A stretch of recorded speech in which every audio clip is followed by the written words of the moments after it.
will open the first session. This opening speech signals the beginning of the symposium. Our first speaker is Ms. Ashleigh Edwards.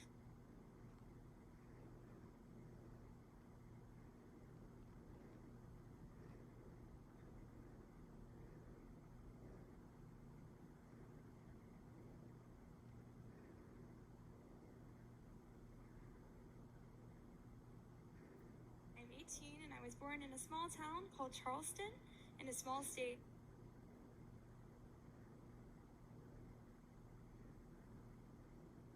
Here today to give you a little piece of what it's like to be a Generation Z student in the COVID-19 era.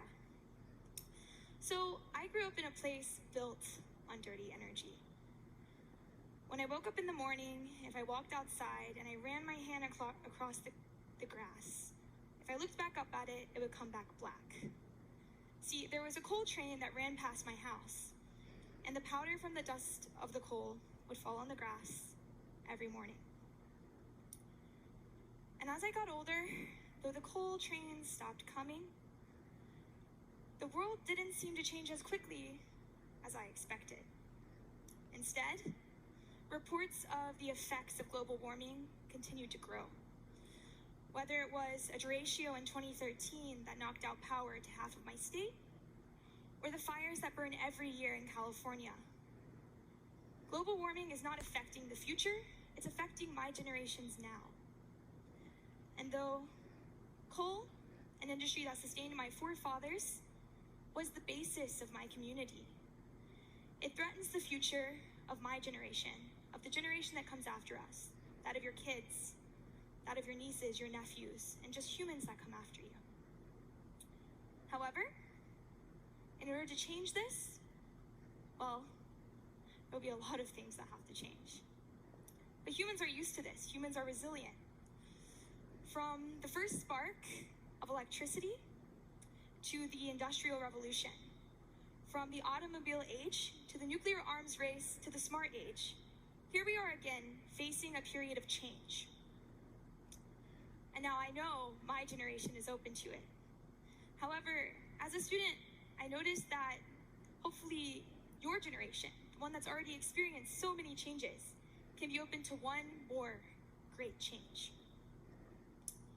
So, as a young adult, looking out towards what is a very indescribable future, we don't know which direction it will go in, I look towards it with hope because of the people sitting out in front of me, the scientists, the intellectuals, the engineers. You guys are the ones who can help us.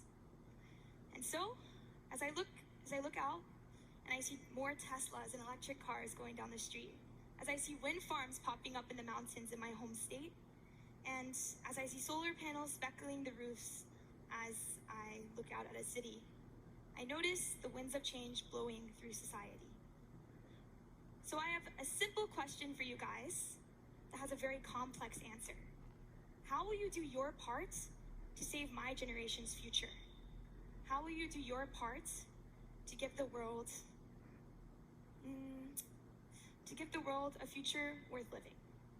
Thank you.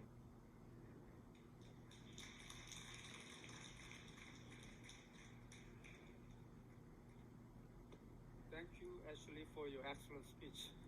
You did a good job. Thanks. Well, I strongly feel that my generation should apologize to your generation and your children's generation. And we should act now to solve the problem you just raised. For sure. Okay, and we have to endow you with a healthier earth and healthier society. Okay.